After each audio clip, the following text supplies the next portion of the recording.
The credit card declined, right there at Murphy's Steakhouse, with Carol's in-laws watching. I'm Bruce Coleman, 58, been building houses for 32 years until my back gave out last spring, and I was sitting 3 tables away watching my own daughter's face turn red as the waiter handed back my emergency card. Let me back up and tell you how I got here. Carol had texted me that morning, "Sorry, Dad, can't do dinner tonight. Tyler's sick and Kyle's got a fever. Rain check?" I'd been looking forward to our monthly father-daughter dinner for weeks. Been doing it since her mom, Margaret, passed 4 years ago, trying to keep the family together, you know? These dinners were about the only time Carol and I really talked anymore, just the two of us. So there I was at Murphy's anyway. Figured I'd grab a beer and watch the Cowboys game. The place was packed, typical Friday night crowd. Sports memorabilia covered every wall, signed jerseys, old football helmets, the works. I'd claimed my usual spot at the bar, ordered a Budweiser, and settled in to watch Dallas hopefully not embarrass themselves again.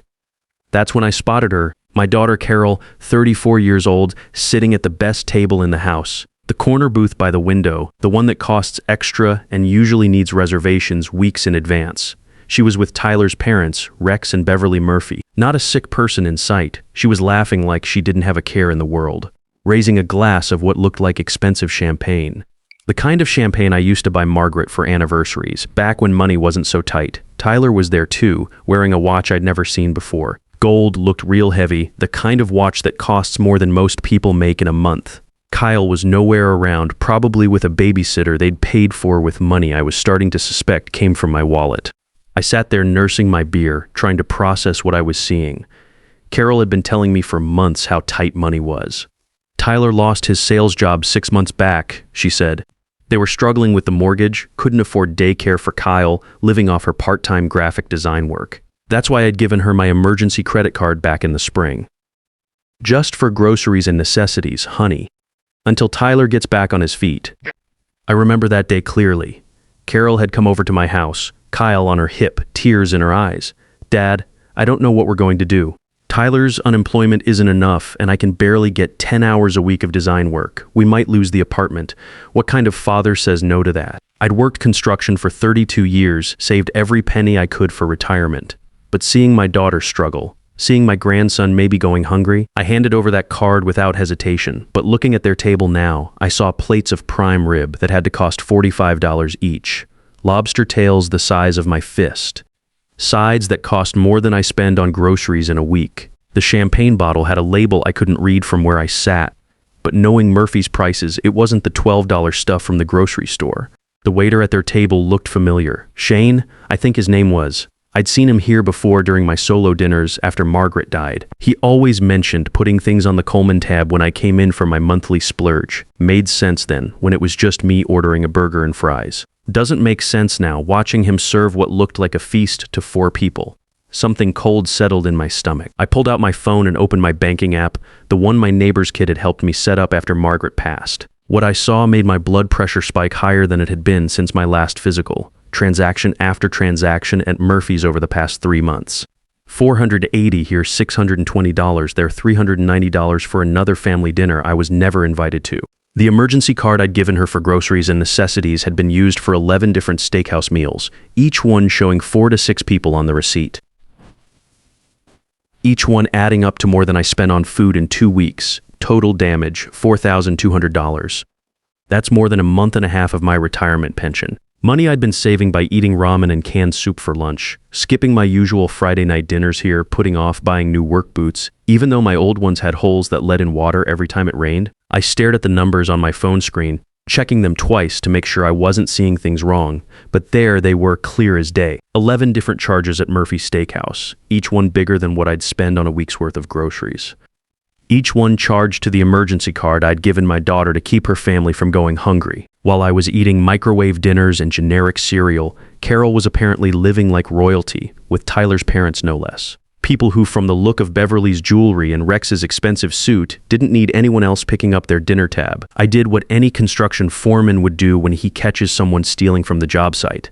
I documented everything, took pictures of their table from my phone, making sure to get Carol's face clearly visible along with Tyler and his parents. Screenshots of my banking app showing every transaction. Even recorded a short video of Carol laughing with her champagne glass raised.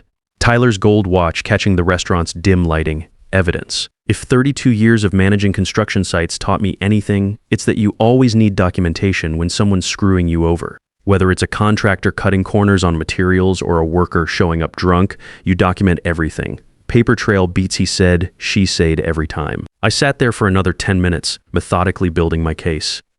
The photos showed Carol and Tyler's expensive clothes, jewelry, the spread of food that cost more than most families spend on groceries in a month. The bank records showed the pattern, the frequency, the escalating amounts. This wasn't desperation spending on groceries. This was a lifestyle funded by my retirement savings. My hands were steady as I worked my phone, steadier than they'd been since Margaret's diagnosis. Back then, everything felt out of control, like watching a house collapse in slow motion and being powerless to stop it, but this was something I could handle. This was a problem with a solution. I walked over to Dale Foster, the manager, known him for 15 years, ever since Margaret and I started coming here for anniversaries. Dale's a straight shooter, the kind of guy who'd run a construction crew if he wasn't running a restaurant. Dale, I said, keeping my voice low so it wouldn't carry to Carol's table, I need a favor. Can you print me the receipts for all the charges on my card over the past 3 months? His eyebrows went up like I just asked him to violate health codes. Bruce, that's irregular. We don't usually hand out customer records. So is someone using my emergency card for fancy dinners while telling me they can't afford groceries? I replied, matching his quiet tone. The account's in my name, Dale. I have the right to see where my money's going, don't I? Dale's eyes flicked over to Carol's table, then back to me. I could see the understanding dawning in his expression. He'd been in the service industry long enough to recognize family drama when it walked through his doors. Jesus, Bruce, your daughter looks that way? He shook his head slowly. Give me 5 minutes. I'll print everything we have. While Dale disappeared into the back office, I called my bank. The customer service rep, Linda, sounded young but professional when she picked up. Mr. Coleman, how can I help you tonight? Linda, I need to report possible unauthorized use of one of my credit cards. Can you walk me through my options? Absolutely, sir. Can you tell me the nature of the unauthorized charges? I explained the situation, keeping my voice clinical and factual. The card was given for emergencies and groceries. It was being used for luxury dining without my knowledge or approval. The person using it was a family member who had been lying about the purchases. Mr. Coleman, I can freeze that card immediately if you suspect unauthorized use. I can also set up transaction alerts so you'll know the moment anyone tries to use it. Not yet on the freeze, I said, checking my watch. 8:35 p.m. Their dinner was winding down, but they hadn't paid yet. But can you set up those alerts? And can you program a freeze to activate at a specific time? Yes, sir. What time would you like the freeze to activate? I watched Carol's table. Shane was refilling their water glasses, which in my experience at Murphy's meant they'd be getting the check soon. Tyler was leaning back in his chair, that satisfied look people get when they've had a good meal they didn't pay for. 8:45 p.m., I said. Right on the dot. Done, Mr. Coleman, you'll receive text alerts for any transaction attempts, and the card will be frozen at exactly 8:45 p.m. I thanked Linda and hung up just as Dale returned with a manila envelope thick enough to choke a horse. Last 3 months, he said quietly, sliding it across the bar like he was passing state secrets. Bruce, I had no idea she wasn't. I mean, she always said you were covering it. Always mentioned how generous you were, how family takes care of family. The irony hit me like a sledgehammer to the chest. Carol had been using my generosity as a selling point, probably telling the Murphys what a great father-in-law I was, how I insisted on treating them to nice dinners. Meanwhile, I'd been home eating bologna sandwiches and wondering why my daughter never had time to visit anymore. I opened the envelope and spread the receipts across the bar. 11 receipts, each one showing meals for 4 to 6 people. Appetizers like oysters Rockefeller at $18 for 6 pieces. Shrimp cocktail at $20, entrees running $60-$80 per plate, prime rib, lobster tail filet mignon. Wine that cost more per bottle than I used to spend on groceries in a week. But it wasn't just the money, it was the pattern. Every single receipt showed the same thing. Carol playing hostess to Tyler's parents, using my emergency fund to buy their approval and respect. Each dinner was bigger than the last, more expensive, more elaborate, like she was trying to prove something. I thought about the conversations we'd had over those 3 months. Carol calling me, voice tight with stress, talking about how hard it was to make ends meet. How Tyler's job search wasn't going well, how they might have to move in with his parents if things didn't turn around soon. How humiliated she felt having to ask for help. All lies, every single word. While she was crying poor to me, she was living like a queen with the Murphys. While I was cutting back on everything to make sure my emergency fund stayed topped off for her real emergencies, she was treating it like her personal entertainment budget. My phone buzzed, 8:43 p.m. 2 minutes to go. I watched their table like a hawk watching prey. Shane was walking over with the check presenter, that black leather folder that meant the moment of truth was here. Tyler reached for his wallet out of habit, then stopped and said something to Carol. She smiled that confident smile I remembered from when she was little and knew she could talk her way out of trouble. She reached into her purse and pulled out my emergency card. My card. The one I'd given her 6 months ago when she stood in my kitchen with tears in her eyes telling me she didn't know how they'd make rent that month. 8:45 p.m. on the dot. My phone chimed with a text alert. Shane walked back to their table 30 seconds later, that apologetic look waiters get when they have to deliver bad news. He leaned down and spoke quietly to Tyler, probably trying to be discreet about it, but I could see Carol's smile vanish from across the room. I could see Tyler's face flush red as he started patting his pockets like his wallet might magically produce $600. I could see Rex and Beverly Murphy exchange that look married couples share when they realize they're about to be stuck with a check they weren't expecting to pay. That's when I knew it was time. I finished my beer in one long pull, left a $10 tip for my bartender, and walked over to their table. Each step felt deliberate, like walking across a job site where you know someone's about to get fired. "Evening, folks," I said, my voice carrying just enough to reach the nearby tables. "Enjoying your dinner?" The reaction was immediate and telling. Carol went white as drywall primer. Tyler bolted upright in his chair like someone had stuck him with a live wire. Rex cleared his throat and straightened his tie. Beverly looked down at her half-finished lobster tail like it might provide an escape route. "Dad," Carol started, her voice barely above a whisper. "What are you doing here?" "Well, honey, since you canceled our dinner because Tyler was sick and Kyle had a fever, I figured I'd come eat alone. Watch the game, you know?" Imagine my surprise when I spotted you over here, looking healthier than I've seen you in months. I pulled out the manila envelope and set it on their table, right between the wine glasses and the leftover prime rib. The gesture was deliberate, like laying blueprints on a work table before explaining why a project's over budget. "These are receipts for every time you've used my emergency card here over the past 3 months, 11 dinners, $4,200 total. Not bad for someone who can't afford groceries." The silence that followed was deafening. Other diners were starting to notice our little family reunion. Shane stood frozen halfway between their table and the kitchen, still holding my declined credit card like it was evidence in a murder trial. Rex Murphy was the first to speak, his voice careful and controlled. "Bruce, I think there might be some misunderstanding here." "No misunderstanding, Rex," I replied, keeping my tone respectful but firm. "The numbers are right there in black and white.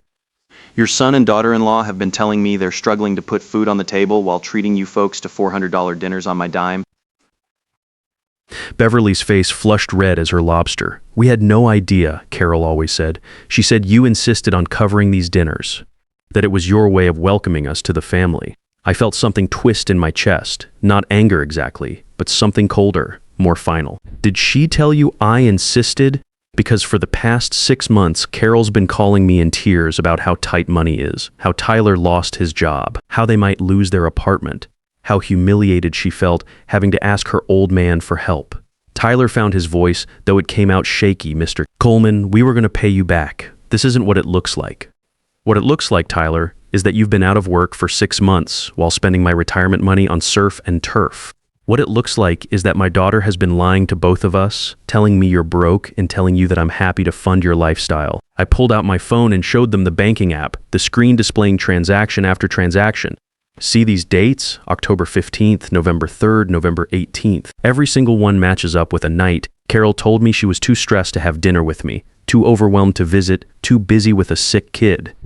Carol's voice came out as barely a whisper. "Dad, please, you're embarrassing us." "No, Carol, you embarrassed yourselves. I'm just making sure everyone understands who's been paying for the show." I turned back to Shane, who was still standing there looking like he'd rather be anywhere else in the world. "Shane, I need you to split this check 4 ways. These 4 adults can figure out how to pay for their own dinner." "Sir, I'm not sure I can. The card's been frozen," I said, loud enough for half the restaurant to hear. "Has been since 8:45. So unless someone else has a way to cover a $600 dinner, you'd better figure out how to divide it up." Tyler tried to take control of the situation. "Look, we can work this out as a family. This doesn't need to be a public spectacle." "You're right," I agreed. "It didn't need to be. But when you spend 6 months lying to family, sometimes the truth comes out in public places." I pulled out one of the receipts from the envelope, the big one from last month, $680 for dinner and drinks for 6 people. This one's interesting. 6 people, but Kyle wasn't here. So who was the extra guest that night? Carol's silence was answer enough, but Beverly filled it in. Tyler's sister came up from Houston. We wanted to show her a nice time on my emergency credit card, while telling me you couldn't afford to fix your oven. The weight of that hit the table like a sledgehammer. I watched the realization spread across Rex and Beverly's faces. They were learning about their son's deception in real time, in front of a restaurant full of strangers. Here's what's going to happen, I continued, my voice steady but final. I've already called my lawyer. We're going to work out a repayment plan with specific terms and consequences.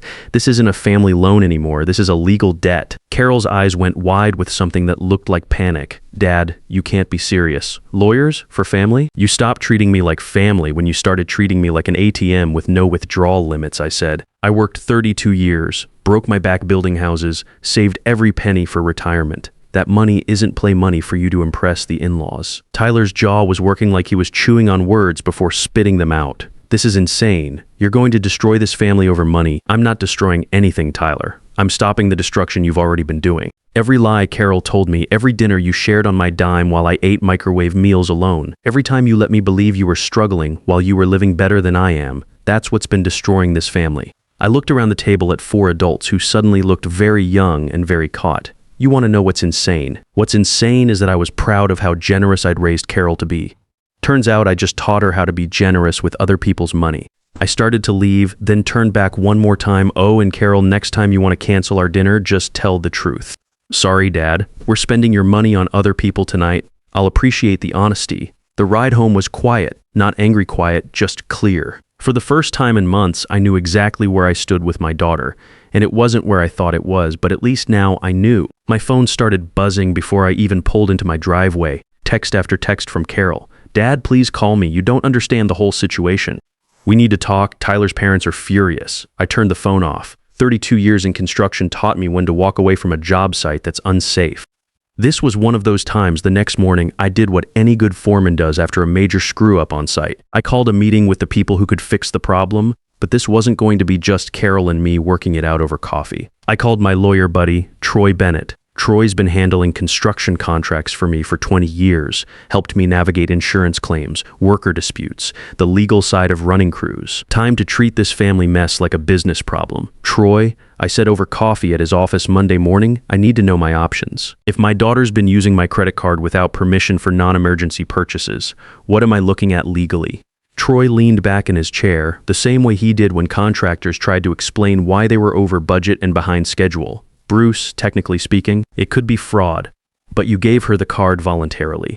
Makes it harder to prove unauthorized use unless you can demonstrate she was using it outside the agreed terms. I slid the receipts across his desk like I was showing him inflated invoices. 11 steakhouse dinners when she told me she needed it for groceries and emergencies. She's been funding a lifestyle while lying about her financial situation. Is that outside the agreed terms?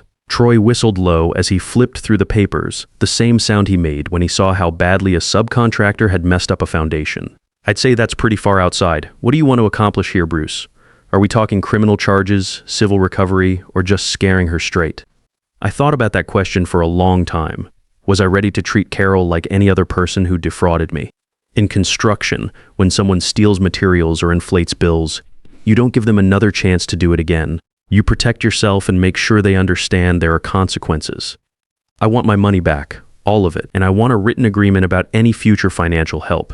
Clear terms, clear consequences, no more handshake deals based on family loyalty. I can draft a repayment agreement, Troy said, pulling out a legal pad. Specific terms, payment schedule, interest rate if you want consequences for non-payment. But Bruce, you sure you want to go this legal route with your daughter? This is going to change your relationship permanently. Troy, the relationship already changed. 6 months ago, when she decided lying to me was easier than being honest. I'm just making sure it doesn't happen again. He nodded slowly. Give me a week to put something together. That evening, Carol showed up at my door, alone this time. No Tyler, no Kyle to use as emotional leverage. She looked like she'd been crying, but she also looked determined, like she'd practiced what she was going to say. Dad, can we talk? I let her in, but I didn't offer coffee or settle into the living room like old times. We stood in my kitchen, the same kitchen where she'd stood 6 months ago with tears in her eyes asking for help. I'm sorry, she started, the words coming out in a rush. I'm sorry for lying, for using the card for things you didn't approve, for making you look foolish in front of Tyler's parents. Which part are you most sorry about? I asked. Lying to me for 6 months. Using my retirement money to impress the in-laws or getting caught? She flinched like I'd slapped her. All of it, but mostly. Mostly, I'm sorry for taking advantage of how much you love me, how much you wanted to help. That hit harder than I expected. Carol, your mother and I raised you better than this. We taught you that you work for what you want, you don't lie to get it. I know, she whispered. But Tyler was so embarrassed about losing his job and his parents. They have money, Dad. Real money. When they visit, it's always expensive restaurants talking about their investments, their vacation home.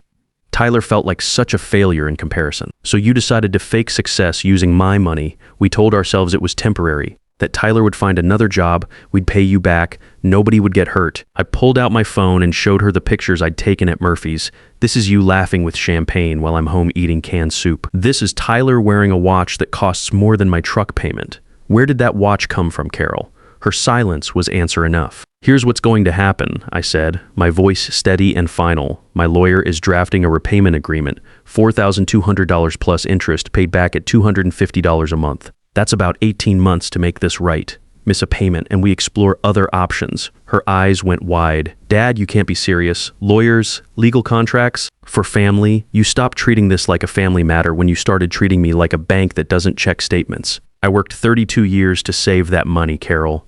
It's not play money for you and Tyler to buy respect from his parents. What about Kyle? She asked, tears starting again. What about your grandson? Kyle is my grandson no matter what choices his parents make, but that doesn't mean I'm going to fund those choices anymore.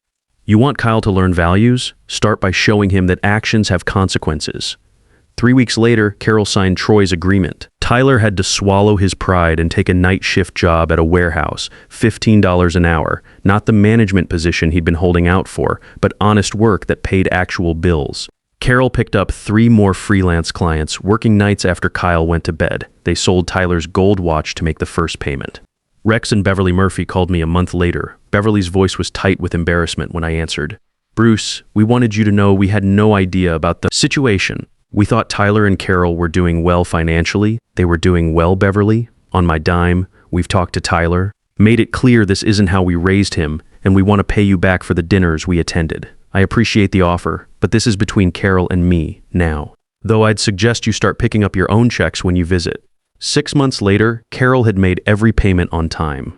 She and Tyler moved to a smaller apartment, got Kyle into subsidized daycare, started living within their actual means instead of my means. Our monthly dinners resumed, but at Applebee's now, not Murphy's, and Carol paid her own check every time. Sometimes the people you love most need to learn that love isn't a blank check. It's earned through respect, honesty, and understanding that generosity has limits. I learned that being a good father doesn't mean saying yes to everything. Sometimes it means having the strength to say no until they remember how to value what you've given them.